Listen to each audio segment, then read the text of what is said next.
오, 사랑의 길로 나선 그대는 지나가다 멈추어서 바라본다.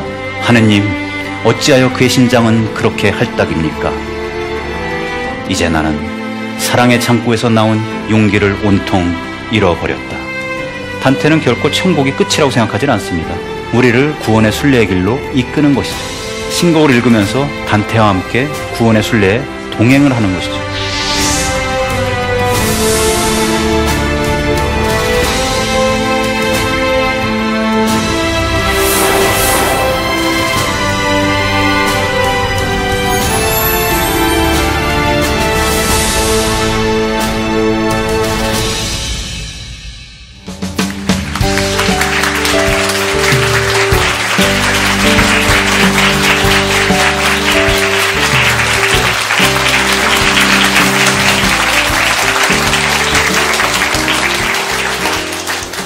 네, 안녕하세요. 만나서 반갑습니다. 저는 박상진입니다. 부산 외국어대학교에서 이탈리아 문학과 비교 문학을 강의하고 있습니다. 오늘 여러분과 함께 이 이탈리아 작가인 단테 알리기에리에 대해서 함께 이렇게 얘기를 나눌 수 있는 기회를 갖게 돼서 굉장히 기쁩니다. 오늘과 다음 시간에 이어서 두 번에 걸쳐서 이 강의를 하게 되는데요. 오늘은 주로 단테란 누구인가, 단테라는 인물의 면모에 대해서 알아보고, 다음 시간에는 그 단테의 많은 이 저작들 가운데서 가장 대표적이라고 할 수 있는 신곡에 대해서 알아보도록 그렇게 하겠습니다. 단테 알리기에리, 이 르네상스 시대의 가장 대표적인 화가들 중에 하나인 산드로 보티첼리가 그린 초상화입니다. 저는 이 그림을 볼 때마다 단테라는 인물을 아주 잘 표현했구나 하는 그런 생각을 합니다. 우선 저는 이 눈매를 보게 됩니다. 한없는 예지, 그리고 어딘가 우수와 연민이 깃들어 있는 그런 느낌을 주죠. 그런가 하면 한편으로 꾹 담은 입술에서 우리는 강한 의지를 또한 엿볼 수가 있습니다. 그래서 예지와 연민, 의지, 이런 것들이 이 단테를 묘사하는 그러한 열쇠어들이 아닌가 이렇게 생각을 합니다.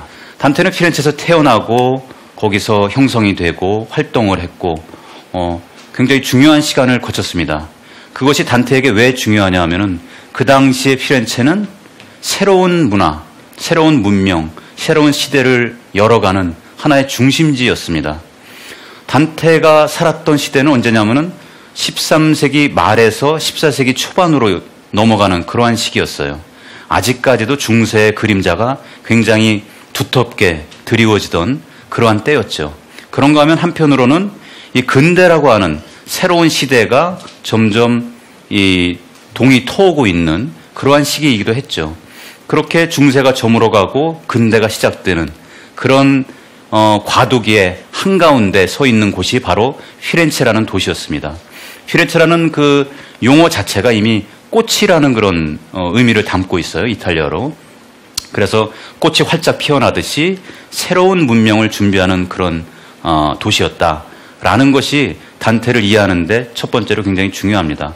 그렇게 새로운 문명이 개화하는 곳에서 자라나고 교육을 받고 활동을 했다라는 것이 단테로 하여금 새로운 시대를 꿈꾸고 또 함께 만들어 나가도록 만든 그런 아주 중요한 요인이었다라는 걸 말씀드리고 싶습니다. 그러나 단테는 라벤나에서 죽었습니다. 참 아이러니한 일이죠. 왜냐하면 자기가 그렇게 오랫동안 활동했고 자기를 키워주고 했던 그러한 곳이지만 그곳에서 잠들지는 못했어요.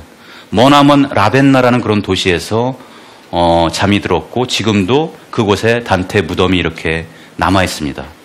그 곡절은 무엇일까요? 그것에 대해서 오늘 여러분께 말씀드리고자 합니다. 좀 전에 제가 중세에서 근대로 넘어가는 그런 과도기다 이런 말씀을 드렸는데 이 네덜란드의 역사가인 후이징하라는 사람이 이 중세의 가을이라고 하는 아주 멋진 그런 표현을 한 적이 있죠. 중세의 가을. 굉장히 좀 매력적인 그런 말이죠. 중세의 가을이란 뭘까요?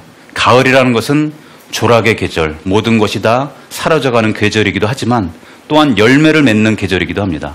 열매를 맺고 씨를 품고 해서 그 씨앗이 그 다음에 봄에 다시 자라나서 새로운 생명을 얻고 또 새로운 잎을 달고 또 열매를 맺는 그런 순환의 한 과정이기도 한 것이죠. 그렇게 해서 중세 가을이라는 용어를 떠올려 봤을 때 우리는 이 단테가 살던 당시가 중세가 완전히 끝나고 그 다음에 완전히 새로운 시대가 생겨났다기보다는 중세라는 것이 하나의 밑거름이 되고 하나의 열매가 되고 씨앗이 되고 그로부터 근대라는 것이 생겨났다. 이렇게 서로 연결되는 그런 관계에 있다라고 이해를 하는 것이 훨씬 더 적절하다는 것입니다. 그래서 후이지경 같은 사람은 중세 가을이라는 이런 용어를 통해서 중세가 이미 근대를 준비하고 있었다라고 이렇게 얘기를 하고 있죠. 그래서 저는 그런 얘기를 읽으면서 이런 좀 멋진 문장을 제가 한번 떠올려 봤습니다.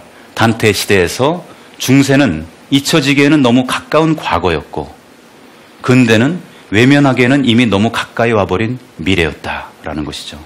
그래서 단테는 이렇게 과거로 묻혀져 갈 수 있는 그런 시대와 아직까지 다가오지 않은 그런 미래를 함께 아우르는 그런 일종의 징검다리의 역할을 했다라는 그런 식으로 우리가 이해를 할 수가 있습니다.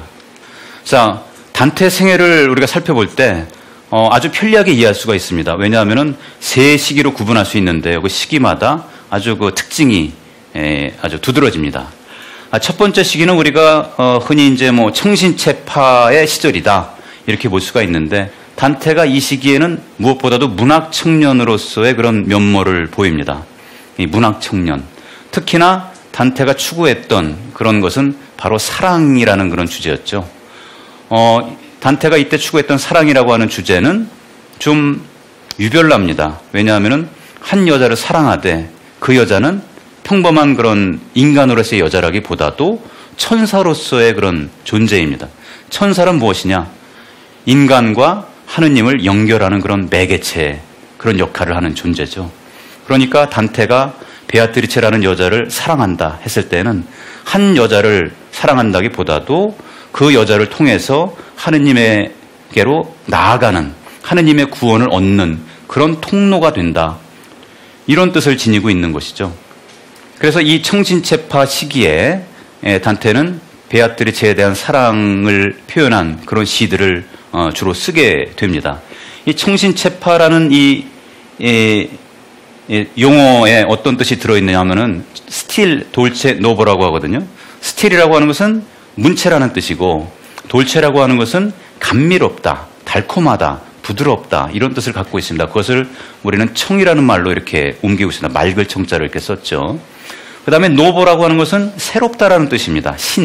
새로운 신자를 이렇게 썼죠. 그래서 맑고 새로운 문체를 구사하는 시인들의 집단이라는 것이죠. 그래서 그 이전과는 아주 확연하게 다른 그런 문체, 아주 세련된 그런 문체를 구사할 줄 아는 그런 시인들의 집단. 그리고 그들의 주제는 새로운 것입니다. 과거와는 완전히 새로운 것.